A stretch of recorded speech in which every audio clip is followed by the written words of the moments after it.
Hello guys, কি অবস্থা সবার? কেমন আছেন? আলহামদুলিল্লাহ, আমিও ভালো আছি। আজকে ফ্রাইডে, শুক্রবার, তাই জুম্মার নামাজ পড়ে বের হলাম ঘোরার জন্য। আজকে যাব আলোলা সিটির ওল্ড টাউন নামের একটা জায়গাতে। এখানে যে গাড়িগুলো দেখতেছেন এগুলাতে করে যাব আর কি। বেসিক্যালি এই গাড়িগুলোতে যাওয়া আসা কোনো পয়সা লাগে না, কোনো ভাড়া লাগে না, নিয়ে আসবে নিয়ে যাবে ফ্রি। আমরা রওনা দিয়ে দিলাম আমাদের গন্তব্যে। দেখুন আশপাশের ভিউটা দেখুন, অনেক সুন্দর।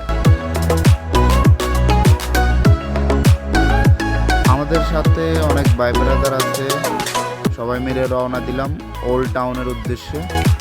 তো সবাই ভিডিওটি দেখুন এবং এনজয় করুন, আর সামনে কি কি হচ্ছে সবাই অপেক্ষা করুন।